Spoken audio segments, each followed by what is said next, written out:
Bueno, luego de un largo receso, volvemos como con las charlas del TensorFlow User Group de Santiago.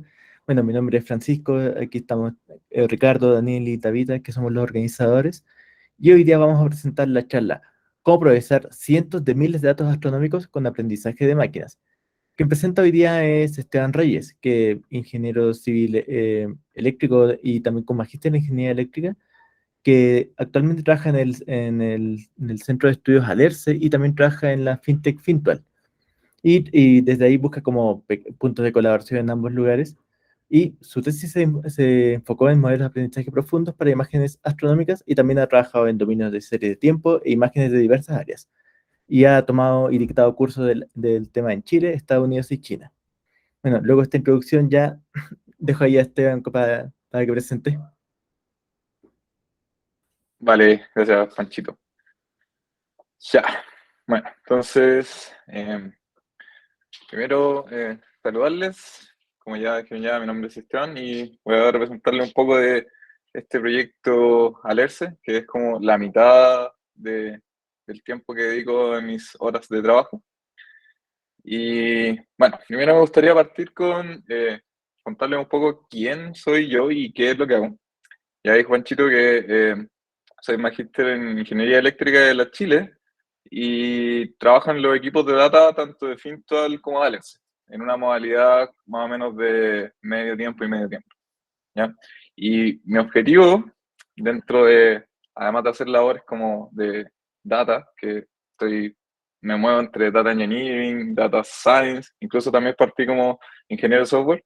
La idea también es encontrar algún punto de colaboración para hacer transferencia tecnológica entre Fintual y Alerce, ¿ya? Entre una Fintual que es una fintech y Alerce que es un proyecto de astronomía, ¿ya? Para procesamiento de datos. Al final de esta presentación voy a hablar un poco más de esta colaboración, pero más que nada el foco de esto y de la aventura que les voy a contar hoy día es enfocado a Alerce y el procesamiento de datos astronómicos. Entonces, el contenido de esta charla va más o menos así. Voy a explicar un poco qué es Alerce, después el pipeline de datos que utilizamos en Alerce, los modelos de aprendizaje de máquinas que están implementados en el proyecto, cómo los ponemos en producción y al final voy a tocar un poco de esta colaboración entre Alerce y Fintal y ver qué tienen en común las finanzas y la astronomía. Bueno, partamos con qué es Alerce. Bueno, Alerce es un broker astronómico y similar a un broker de finanzas también, lo que hace es procesar y disponibilizar datos astronómicos, en este caso Alerce, ¿ya? Existen hoy en día muchos brokers astronómicos, pero Alerce es el único que se ubica en el hemisferio sur. La mayoría están en Estados Unidos, Europa, China, etc. ¿Ya? Entonces, desde Alerce nos dedicamos al procesamiento masivo de datos astronómicos con inteligencia artificial y es un proyecto interdisciplinario donde hay más de 20 instituciones. Entonces, en resumen, tomamos datos de muchos y diferentes telescopios alrededor del mundo y los disponibilizamos a la comunidad astronómica, además de procesarlos. Bueno, ¿y qué es lo que procesa Alerce? ¿Por qué es una alerta astronómica? Una alerta astronómica es un cambio del brillo de un objeto en el cielo, ¿ya? Entonces el proceso va más o menos así. Se obtiene, por ejemplo, una galaxia donde explotó una estrella y esto es captado por un telescopio. Luego se comparan imágenes de antes y después de la explosión y se calcula la diferencia de qué cosas cambiaron antes y después de la explosión. Entonces va a aparecer la explosión muy marcada, como un punto como podemos ver acá en una imagen de diferencia. Entonces se generan estas imágenes del antes, el momento actual y la diferencia se junta con metadatos, que puede decir, por ejemplo, la ubicación, la posición del fenómeno ocurrido o qué tan nublado estuvo el día en que se obtuvo la medición, y eso es una alerta, ¿ya? Este cambio del brillo en el cielo. Y cuando se juntan muchas alertas a lo largo de diferentes noches en la misma posición, por ejemplo, una estrella que va cambiando su brillo o un fenómeno que puede cambiar su brillo, se agrupan estas alertas en lo que se llama una curva de luz, que es resumir la magnitud del brillo de ese objeto en el tiempo. Y bueno, una curva de luz tiene la dificultad de que, como los telescopios no siempre tienen tiempos de observación regular, ya sea porque hay malas condiciones climáticas, tiene la dificultad que no son sampleadas en tiempos regulares, ¿ya? Cada punto puede tener, respecto al punto anterior o al siguiente, un tiempo diferente, ¿ya? Pues entonces esos son desafíos. Y cada uno de estos puntos, como ya mencioné, está representado por una alerta que son unas 3 imágenes y metadata asociada.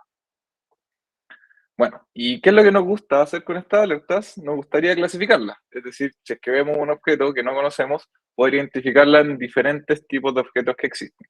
Tenemos objetos tipos estrellas, pueden ser agujeros negros, pueden ser estrellas variables. Existen un montón de tipos de objetos los cuales nos gustaría clasificar dentro de Alerce. Y esto es más o menos un resumen de cómo se ve el árbol de decisión de los diferentes tipos de objetos agrupados que hemos identificado en el cielo. Bueno, actualmente Alerce está procesando en torno a menos de 1 millón de alertas. En realidad es cercano a 1 millón, pero va entre los cientos de miles y 1 millón de alertas con un telescopio que está en Estados Unidos llamado CTF. Y nos estamos preparando para los megaproyectos que se vienen en Chile. Por ejemplo, el Observatorio Vera C. Rubin, que está pronto a inaugurarse, probablemente el próximo año, que generará en torno a 10 millones de alertas por noche. Entonces subimos un orden de magnitud y tenemos que estar preparados para poder procesar esos datos. Entonces de esto surge por qué es necesario el ES. Bueno, en Chile se están construyendo varios megaproyectos. El Vera C. Rubin no es el único, también está el Great Magellan Telescope, que cuando se termine de construir estos telescopios, Chile va a concentrar el 70% aproximadamente de la capacidad de observación mundial. Es decir, si es que en nuestro patio trasero, es decir, en nuestro mismo país se están generando estos datos, deberíamos ser capaces de procesarlos. Suena bastante lógico. Y el desafío es que se van a estar generando más de 20 terabytes de datos por noche. Y tenemos que poder procesarlos, ojalá en tiempo real. Y son de diferentes telescopios y hay que disponibilizar también estos datos. Entonces surgen un montón de desafíos de los cuales tratamos de resolver en Alex.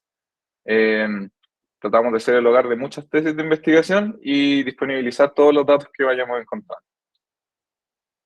Algunos de los proyectos que tenemos actualmente se pueden ver acá. Normalmente tenemos muchos notebooks donde la gente puede explorar datos astronómicos que tenemos públicos en nuestra base de datos. También tenemos plataformas de exploración de datos y también de descubrimiento de nuevas supernovas, clasificadores, nuestro pipeline, etc. Y la principal herramienta y tecnología que utilizamos es Amazon Web Service y nuestro stack de tecnología, el que está acá y es mucho más amplio, que va desde Python para procesar datos, bases de almacenamiento de bases de datos, librerías para Machine Learning, también el desarrollo de las plataformas web con el frontend, el backend, etc. Entonces, es un proyecto bien transversal en términos de tecnología. Yo lo veo como una muy buena escuela para poder experimentar y meter las manos en lo que es tecnología de punta. Bueno, ahora vamos un poquito al pipeline de datos. Ojalá no se vea tan enredado lo que muestre a continuación del pipeline de datos, pero básicamente lo que queremos en Alerce es tener un pipeline donde le metamos estrellas y salga un premio Nobel. ¿Ya? Eso sería lo ideal. O incluso, ojalá, un OVNI, no sé, sería eh, muy bueno descubrir algo como eso. ¿Ya? Y el pipeline real, no está enredado, espero, se ve algo como esto, ¿ya? Donde cada una de estas cajitas es un paso de procesamiento diferente, ¿ya? Aquí al principio tenemos los datos que llegan de diferentes telescopios. Todos estos pasos y el pipeline en sí se orquesta a través de una herramienta que se llama Kafka, que es para publicar y suscribirse a mensajes. Y en nuestro caso, los mensajes van a ser alertas o pasos o datos ya procesados que van a ser ingestados por cada una de estas cajitas, ¿ya? Entonces, los telescopios publican sus alertas a un tópico de Kafka como un mensaje y nosotros los consumimos con nuestro pipeline. Y actualmente tenemos Kafka corriendo en Amazon en una instancia de S2, que es como una máquina en la nube. Y como ya mencioné, cada uno de estos pasos se suscriben ahí a los tópicos y se procesa la alerta. Y bueno, los pasos de procesamiento que nosotros tenemos en nuestro pipeline, todos viven en un ambiente de Kubernetes, lo cual les permite escalar, ¿ya? En base a la demanda, es decir, cada vez que un paso recibe muchas alertas y un worker, un trabajador de Kubernetes se ve sobrepasado, se genera una nueva instancia de ese paso y libera el siguiente y procesan en paralelo la alerta en base a lo que Kafka vaya disponibilizando de los mensajes. Y Kubernetes lo tenemos implementado en la herramienta que vive en Amazon, que se llama EKS, que ya nos entrega el clúster y no tenemos que preocuparnos de manejar y mantener ese clúster por nuestra cuenta. Bueno, aquí voy a entrar un poquito más en detalle en cómo desde que llega la alerta nosotros la procesamos. Entonces, aquí primero nos llega una alerta que es una tripleta de imágenes y metadatos, y luego tenemos el siguiente paso que suceden varios en paralelos, donde tenemos un clasificador temprano de imágenes, donde tomamos estas imágenes y con una red convolucional implementada en TensorFlow, decimos con la primera alerta, o entre 5 clases diferentes, qué tipo de objeto puede ser, donde normalmente nos interesa identificar supernovas. También después generamos aquí lo que se llama el sorting hat, que como nos llegan alertas de muchos telescopios, tenemos que hacer una alerta genérica para poder ser procesada de forma genérica por el resto del pipeline. Y también tenemos estos pasos acá donde almacenamos cada una de las alertas en nuestras bases de datos, ya sean como no SQL y también base de datos SQL. El siguiente paso también tiene que ver con almacenar la alerta. Y no solo eso, sino que como mencioné antes, una alerta que ocurre, varias alertas que ocurren en la misma posición, tienden a ser el mismo objeto y se pueden agrupar en una curva de luz. Entonces este es el paso que hace eso. Y también tenemos un paso de crossmatch, que quiere decir que quizás con algún telescopio antiguo, quizás el mismo Kepler, qué sé yo, o Tycho Brahe, miraron esa posición y ya dijeron, en realidad esa posición que nos llegó la registró otro astrónomo o otro telescopio o otra astrónoma con un nombre, entonces ya tenemos una etiqueta que podemos asignar a una nueva alerta, ¿ya? Y después de esto, ya agrupadas las alertas en forma de curva de luz, podemos procesarla, extraer características sobre esta curva de luz, que en realidad es una serie de tiempo, con una librería que se llama TurboFats que desarrollamos en Alerce, que extrae muchas características, entre 20 y 150 son las que utilizamos normalmente, para luego pasárselas a un clasificador basado en un random forest, implementado con la librería Imbalance Learn, ya que en astronomía lamentablemente no tenemos bases de datos balanceadas, y esto hace una clasificación en 15 clases más detalladas que lo que hace el clasificador inicial, que solo utiliza las imágenes. Esto es cómo se ve más o menos uno de los productos de Alerce, que es el Explorer, que nos permite explorar los datos que van llegando de los diferentes telescopios. Aquí podemos ver las curvas de luz, donde cada uno de estos puntos es una alerta, y la última, el último punto, podemos ver la triada de imágenes que genera, ¿ya? En este caso, nuestro clasificador en base a la curva de luz nos dice que es un long period variable, que es una estrella que posee una variación muy lenta en el tiempo. Y los diferentes colores de las curvas de luz representan diferentes canales obtenidos con diferentes filtros de luz por los telescopios. Y en este caso, lo naranjo y lo celeste corresponde a un telescopio, y el resto de los colores, lo rojo y lo verde, corresponde a otro tipo de telescopio. Entonces, el mismo objeto lo estamos observando y cruzando la data de dos telescopios diferentes, lo cual es una gran ganancia en información que ayuda también a nuestros clasificadores a ser más certeros. Bueno, y voy a entrar un poquito en detalle en los modelos de aprendizaje de máquinas y por qué necesitamos modelos de aprendizaje de máquinas. Bueno, si es que Kepler estuviera vivo hoy en día y tuviera que mirar con sus ojos todas las alertas que llegan de los telescopios, yo creo que ese barco se le hunde, totalmente, porque es imposible. O sea, 10 millones de alertas, yo creo que tomaría años en procesar por una persona con su ojo desnudo. Entonces, por eso necesitamos herramientas automáticas, como lo son los modelos de Machine Learning, que permiten procesar esto de forma automática. Actualmente tenemos dos modelos en producción: el Stamp Classifier, que es una red convolucional para la detección temprana sobre imágenes, y el Lightyear Classifier, que es un random forest sobre features calculadas en una curva de luz. ¿Y por qué tenemos estos dos modelos? Bueno, el Stand Classifier es útil para la detección temprana, es decir, apenas nos llega la primera alerta de un objeto, por ejemplo, un objeto que nunca antes se haya visto, podemos identificarlo bastante rápido, pero con menos precisión, ya que la curva de luz es la que normalmente contiene la mayor información. Pero en las imágenes existe información suficiente para detectar, por ejemplo, si es que es una supernova. Y las supernovas son especialmente interesantes cuando son jóvenes, porque ahí es donde ocurren la mayoría de los fenómenos. Una vez que explotan, ya más o menos conocida la dinámica que tienen.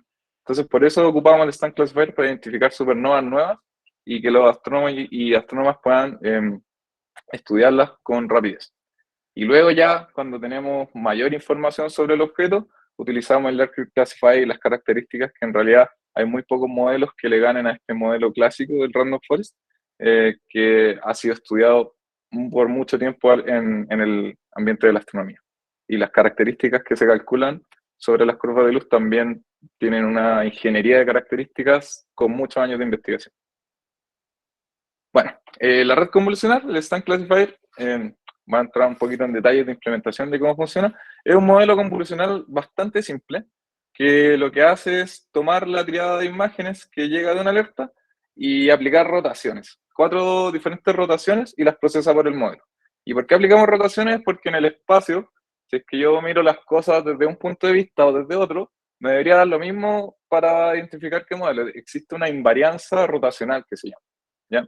Porque no hay un punto de referencia como que sea fuente de la verdad en el espacio. Cualquier punto debería ser válido para poder identificar un objeto.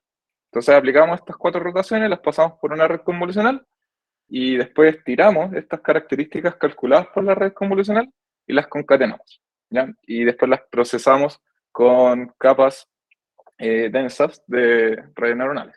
Y en algún momento de estas capas densas también le concatenamos el vector de metadata que viene con la alerta. Como ya dije, la metadata puede ser la posición X, Y en el plano del cielo del objeto, la temperatura o la, no sé, condiciones de humedad atmosférica que hubo al momento de tomar la imagen, etc.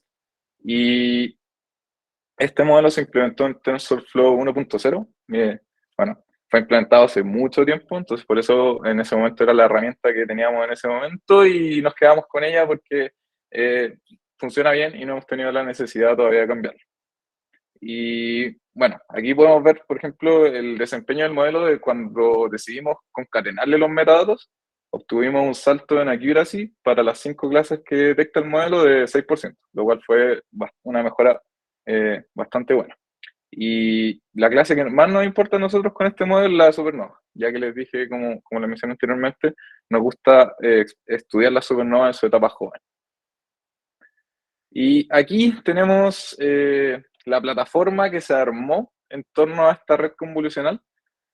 Voy a salirme de la presentación aquí para mostrar un poquito la plataforma en vivo.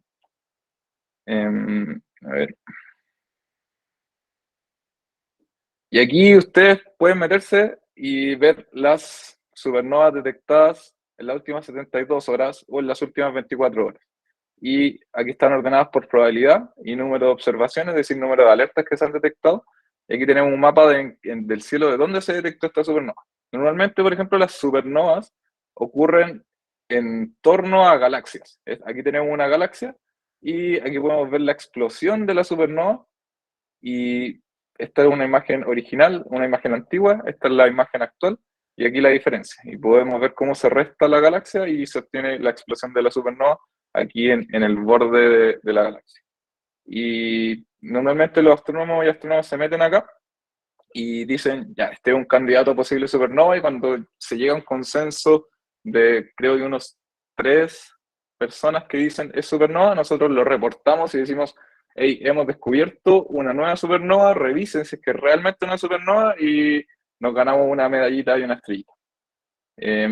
Y gracias a esto, voy a volver acá, sí, hemos logrado descubrir en Chile más de 14.000 nuevas supernovas por ALEX, ¿ya? Lo cual no deja de ser menor, ¿ya?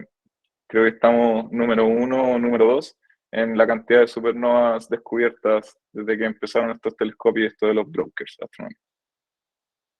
El segundo modelo que tenemos implementado en Alerce es un Random Forest jerárquico.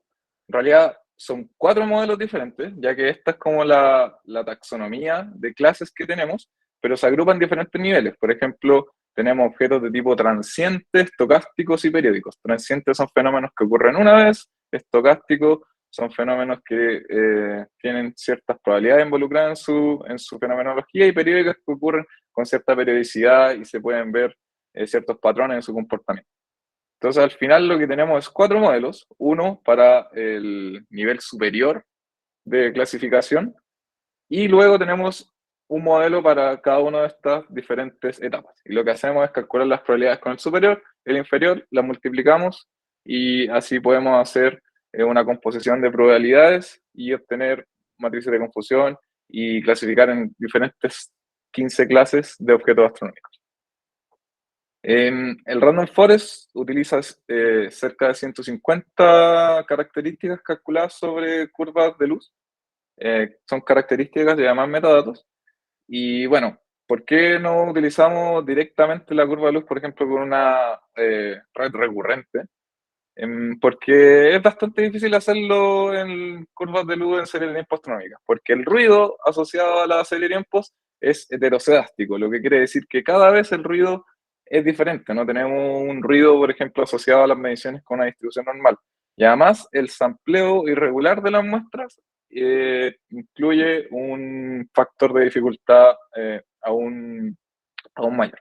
Y son multicanal, lo cual no suele ser un desafío, pero eh, no deja de ser. Y aquí podemos ver alguna matriz de confusión y el desempeño del modelo, que en realidad son numeritos. Es importante ver que se está bien marcada la diagonal, no, la achuntamos bastante bien, excepto en las supernovas, que ahí nos pifiamos un poco, pero en el resto de las clases lo hacemos bastante bien. Y recientemente se liberó un modelo que todavía no está en producción en Alerce, que es un modelo que, dada una imagen, se genera funciona en base a una red convolucional que toma imágenes de diferentes resoluciones de una alerta astronómica, y en base a esto nos dice la posición del centro de la galaxia asociada a la alerta, ¿ya? Lo cual puede ser útil también para el estudio de supernovas y otros fenómenos astronómicos. Y este modelo todavía no lo tenemos en producción, y es el más nuevo que tenemos, y prontamente saldrá a producción.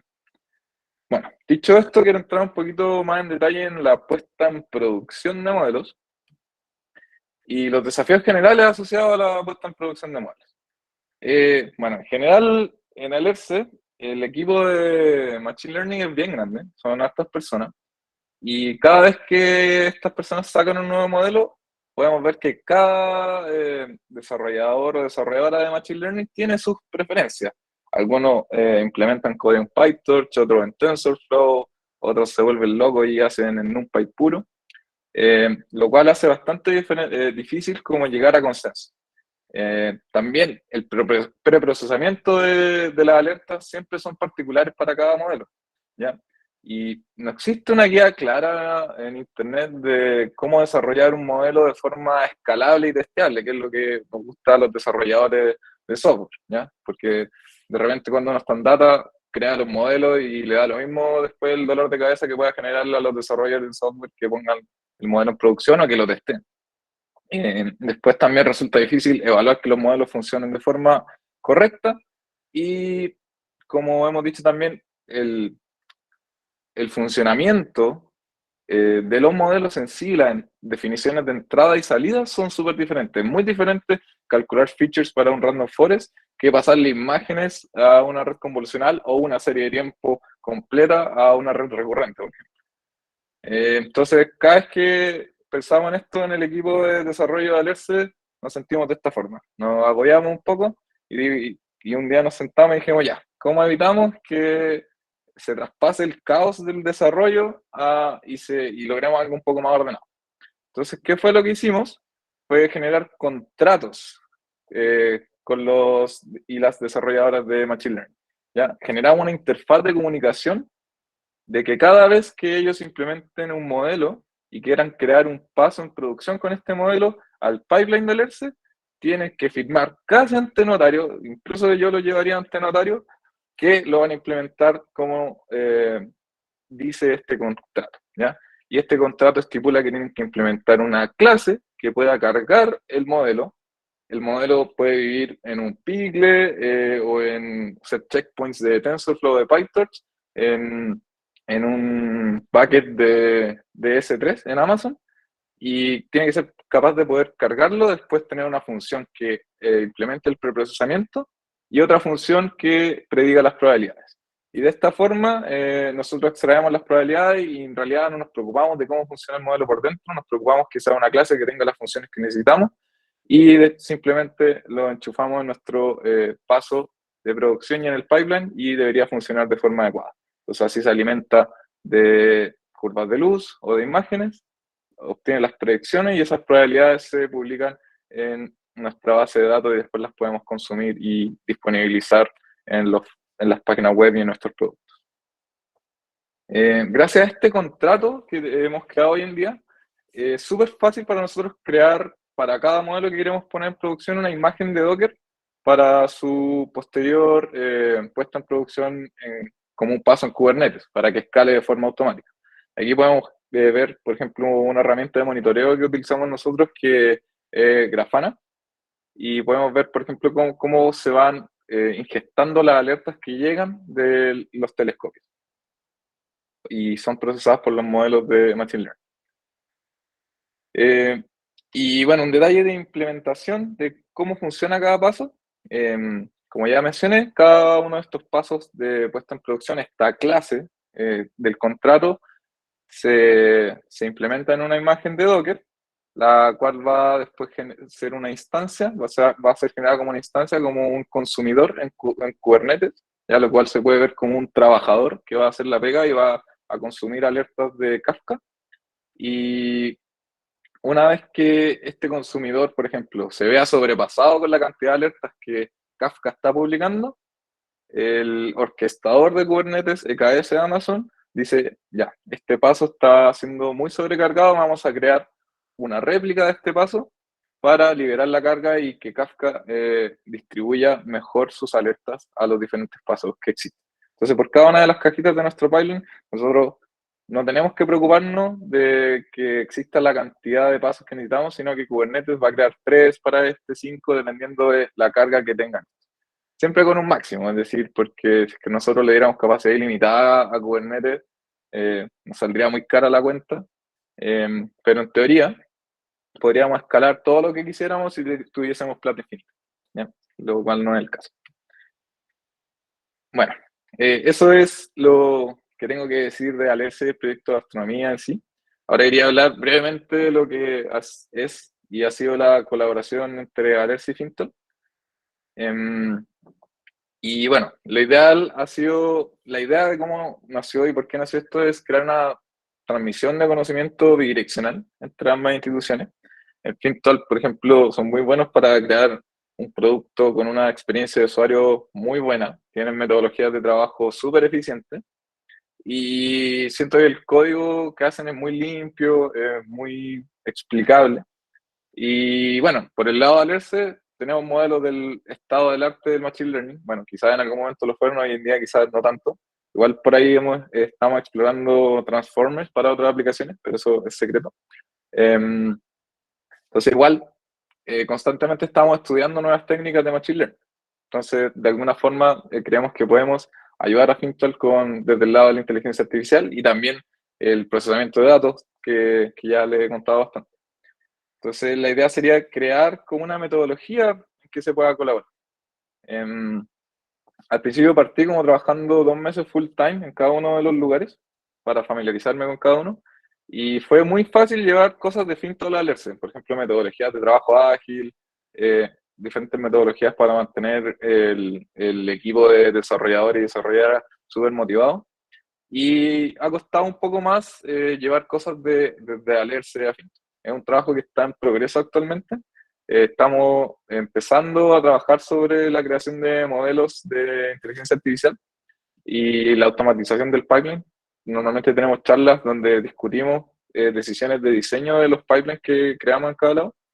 Y, por ejemplo, ahora último hemos estado trabajando en esta librería que se creó en el de extracción de características, TurboFats, aplicarlas sobre series de tiempo que existen en Fintal, como por ejemplo para predecir el churn, que es como cuando un usuario, por ejemplo, quiera irse de la plataforma. Y ahí vamos, tenemos que evaluar si es que funciona de forma adecuada. Estamos recién empezando con esa parte. Y bueno, esto es más o menos el final de la charla. Me gustaría que se vayan con los siguientes puntos clave de Alerce, que Alerce se encarga de procesar y disponibilizar alertas astronómicas, ¿ya? Para la comunidad, para el público en general. Que hoy en día estamos procesando en torno de 120 gigabytes de información por noche, pero tenemos el desafío de que cuando se terminen de construir los telescopios, vamos a tener que procesar 20 terabytes de datos por noche. En teoría, como les dije, si tuviéramos plata infinita para escalar Kubernetes, ya estamos preparados. Pero ese no es el caso, ¿ya? Entonces todavía tenemos que ver y tomar decisiones de diseño de cómo vamos a hacer eficiente el procesamiento de esos 30 terabytes por noche. Actualmente usamos modelos de Machine Learning de forma escalable y yo creo que nuestras mayores herramientas, como nuestro caballito de batalla siempre es Kafka y Kubernetes, como que son herramientas maravillosas.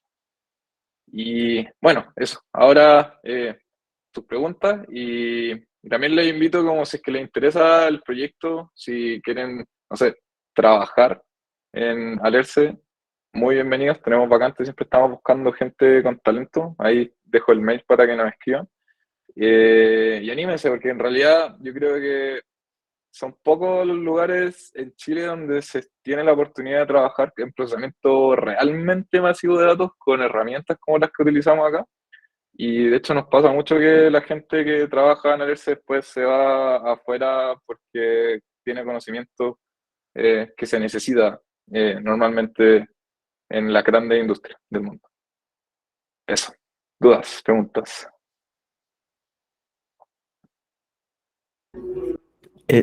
Eh, yo tengo una pregunta como chiquita. Estuvo como súper buena la charla. En realidad, o sea, en algún momento hablaste como que habían probado como otros modelos en vez de Random Forest, pero como que no habían funcionado. No sé si puedes elaborar más o menos de qué cosas intentaron que no funcionaron y cosas así. O ¿Y sea, por qué no? en realidad, Random Forest, no es que hayamos probado muchas cosas que no hayan funcionado, sino que normalmente Random Forest es como el modelo por defecto de astronomía, como que la mayoría de los papers previo al 2005, por decirte un número, así como previo al boom del deep learning, eran en base a Random Forest o sus variaciones como modelos de árboles, XGBoost, CatBoost, etc. Y la verdad es que nosotros probamos todos esos, probamos CatBoost, probamos XGBoost, probamos LightGBM, y lo que mejor nos dio fue Imbalance Random Forest, porque como nosotros teníamos la particularidad de que, no sé, por ejemplo, habían algunos tipos de supernovas que teníamos 100, en cambio estrellas variables teníamos 600.000, fue al final como el modelo que mejor funcionó. Y este detalle de implementación de hacerlo jerárquico hizo que funcionara aún mejor. Ya, súper. No sé si alguien más tiene alguna pregunta, alguien del público. Hay harto tiempo, así que aprovechen a hacer preguntas. Hola, yo tengo una consulta. Dale. Mencionaron, interesante la charla, súper buena. Mencionaron una parte de 2 meses de entrenamiento en 2 lados diferentes. ¿Podría explicar un poquito más esa parte? No me acuerdo de haber dicho 2 meses de entrenamiento. Ah, no, no era 2 meses de entrenamiento, disculpa. Sí, mira, era que quizás acá que estuve 2 meses full time en cada lugar. Eso es lo único que me acuerdo de haber dicho 2 meses, pero Ah, ningún ok. modelo. Sí, no. En realidad, mira, los modelos que tenemos en Alerce son súper simples. Entonces, como que no necesitamos grandes máquinas para entrenarlos. Por ejemplo, la red convolucional era súper chiquita, no sé, no tenía muchos parámetros, entonces pudimos, por ejemplo, hacer una búsqueda aleatoria de hiperparámetros entrenando 5.000 modelos y solamente ocupamos, no sé, unas 8 GPUs, por ejemplo, que no es harto. En la universidad tenemos esa clase de poder de procesamiento, pero no es tanto tampoco. Ya no es como a nivel de Google o cosas así. Pero, Ya. por ejemplo, entrenar una instancia de la red convolucional se demoraba 3 minutos, ¿ya? Entonces no es tanto. Ya, pero ahí yo pensé que hacía una especie de entrenamiento a las personas que entran ahí. A eso me refería un poco. Ah, Eso chuta, entendí un ya. poco también. En esos 2 meses. Sí, o sea, mira, en Alerce, tanto en Alerce como en Finto, cuando uno entra hay un periodo de entrenamiento, ¿ya? Ok. Eh, para mí fue como un poquito más, porque como estaba medio tiempo en cada uno, como que era el doble del tiempo el que necesitaba, pero sí, totalmente, o sea, por ejemplo en Alerce, hay el primer mes, estás todo el tiempo acompañado por alguien como en forma de tutelaje que te va mostrando todas las plataformas y nunca te dejamos solo. Y en Fintal también, como que hay todo un plan para que tú aprendas y llegues a entender todo, no todo el código, pero el que necesitas entender para desarrollar tu trabajo. Ok. Yes. O sea, Ok, Daniel vi que tenía levantado la mano. Sí, bueno, primero, gracias por las charlas, estuvo bien buena. Tengo varias preguntas en verdad. Una que tiene que ver con cómo miden la performance del modelo, porque a ustedes como que clasifican la estrella y por lo que caché tienen que esperar un poquito para tener cuál era el label real, ¿o no? Claro, mira, bueno, o sea, en el caso ideal, por ejemplo, para publicar el paper del modelo de la red convolucional, nosotros teníamos una base de datos con etiquetas y esas etiquetas se obtienen, por ejemplo, cuando empieza a operar un nuevo telescopio, tú ya tenés telescopios que ya miraron probablemente zonas, quizás no en los mismos lugares, pero zonas similares. Entonces ya tenés posiciones conocidas con etiquetas que ya se calcularon anteriormente. Entonces tú puedes en base a eso generar etiquetas de las cosas ya conocidas y esperar que las cosas nuevas se comporten más o menos similar. Obviamente nunca van a ser exactamente iguales, pero uno espera que sean más o menos similares y es lo único que tiene. Y, y claro, nosotros entrenamos en base a esas etiquetas que ya conocemos y, y cuando los astrónomos dicen, cuando un objeto nuevo, por ejemplo, esto es supernova, se manda a pedir a un telescopio preciso que en vez de mirar todo el cielo, mira solo ese objeto y nos dice ya, efectivamente es una supernova. Y necesitamos un consenso también de varios astrónomos porque eso es súper caro y equivocarnos nos pesa, como que más o menos que nos retan, como oye, si es que en realidad no era un objeto interesante, sino que era cualquier cosa.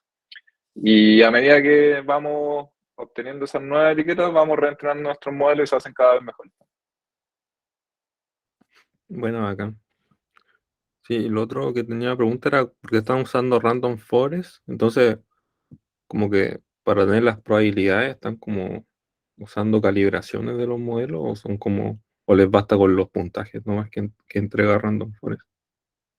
Sí, por ahora estamos simplemente utilizando como los puntajes que entrega directamente. No tenemos, no sé si tu pregunta va por el lado como de calibrar como la temperatura o como los thresholds de predicción.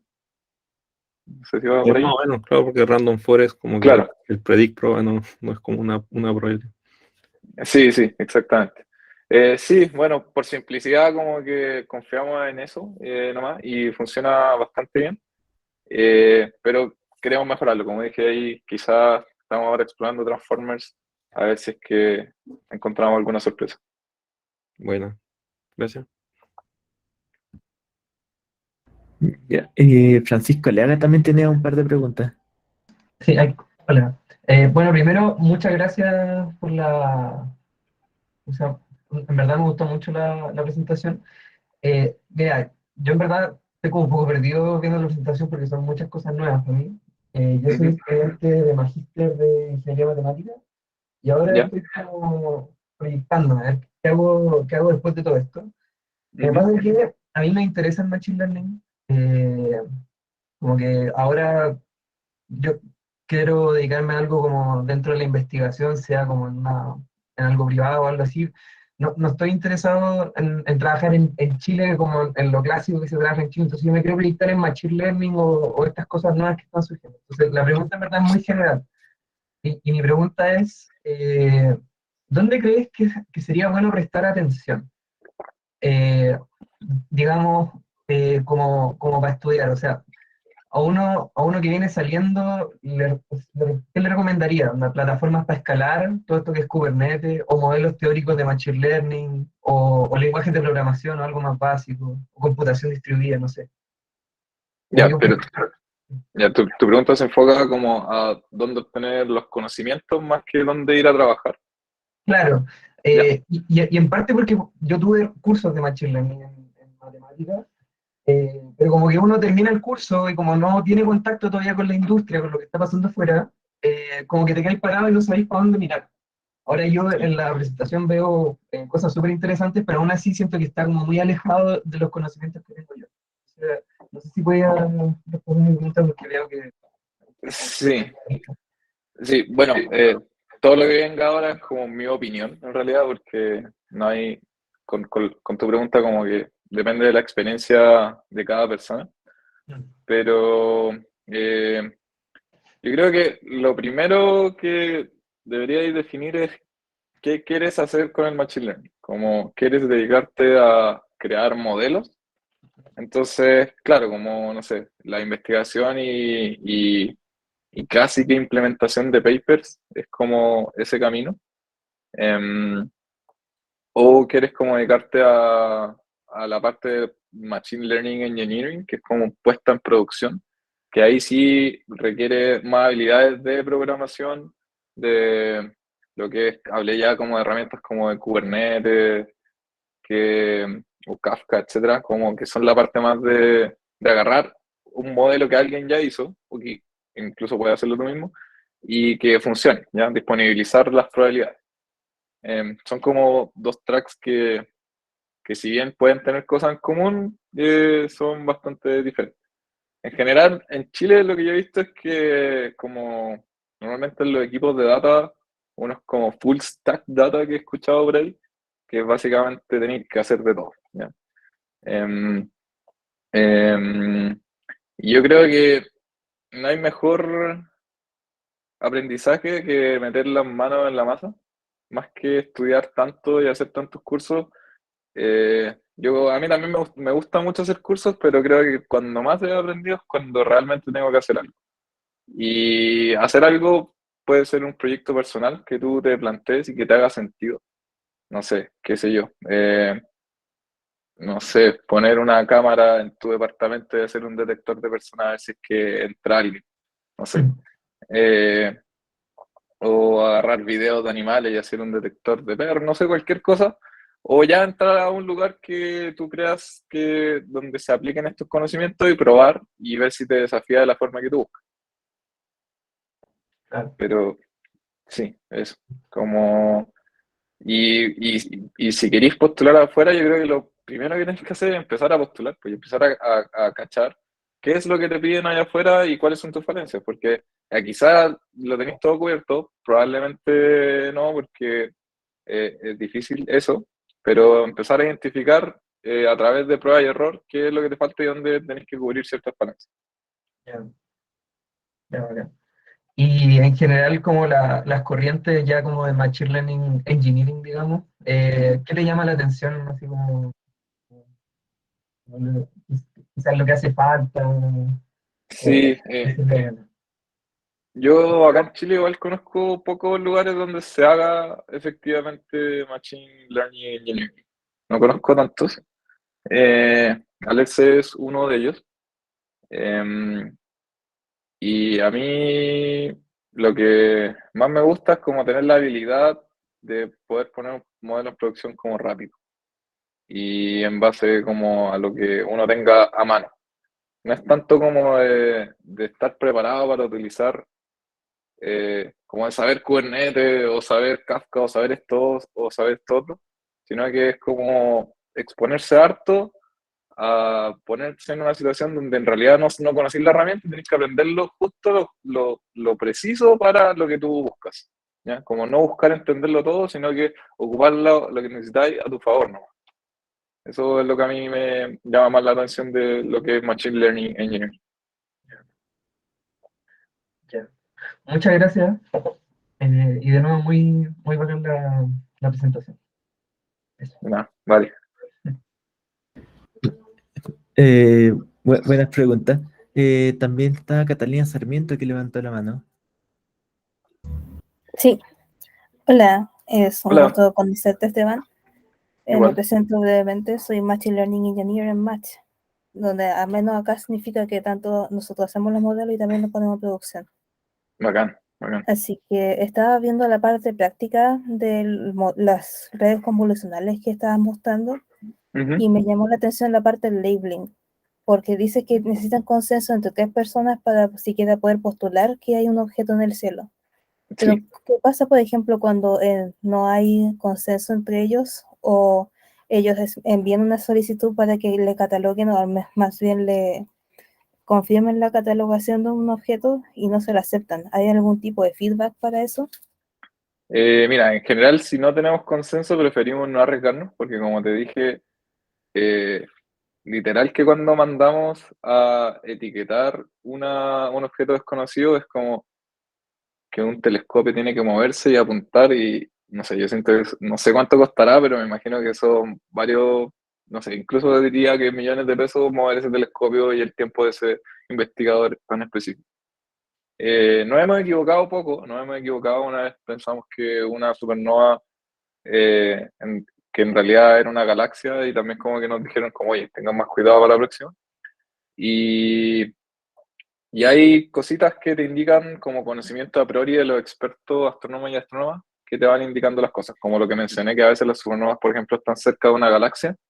Si es que no tenemos una galaxia cerca, aunque de repente como que haya ese consenso, con ese tipo de cosas no nos arriesgamos. Y, y bueno, ahora de lo que me dijiste, quizás sería muy bacán implementar como en el entrenamiento del modelo una penalización extra en el entrenamiento cuando nos equivocamos a esas muestras, pero la verdad es que no tenemos un proceso de feedback complejo para eso. Simplemente como que le ponemos la etiqueta cuando nos equivocamos, pero no le ponemos un peso extra. Claro. Bueno, solo estaba divagando un poco porque también se me ocurre que hay otras técnicas para labeling automático. Entonces, tal vez si tuvieran un Ujú. ground truth que lo genere alguno de los instrumentos que sea cuantitativo, podrían también usarlo. Sería otra fuente de feedback para ver qué tan buenas son las etiquetas. Sí, pues podría ir quizás así como que tenía en mente como para explorarlo, leer un poco de eso. Eso, gracias por tu respuesta. Vale. Ok, estuvieron bien buenas las preguntas. No sé si alguien más tiene alguna última pregunta de último minuto, o si no, para ir cerrando. No, parece que no hay. Bueno, entonces damos ya las gracias a Esteban nuevamente por dar la charla que estuvo bien buena. Ahí, bueno, y gracias, y gracias a toda la gente que hizo preguntas y también muy interesante lo que están haciendo en Aderce. Eh, ¿Qué más? Bueno, la charla la vamos a subir como ya prontamente al canal de YouTube y también tenemos un anuncio, que tenemos una nueva charla en 2 semanas más. Estamos fijando la fecha con otra persona de Fintel que nos va a hablar sobre autoencoders. Va a ser como más en modo workshop, pero igual se va a venir como súper buena. Eso, ya que les vaya súper bien. Gracias, Sí, nos vemos. un aplauso a Esteban, muchas gracias, te pasaste. Y bueno, recordarles que porfa, si es que les interesa el proyecto, escribanos, por favor, de verdad. Que, que siempre estamos dispuestos a recibir gente. Ya, hablamos. Chao. Gracias, chau. Chau, chau.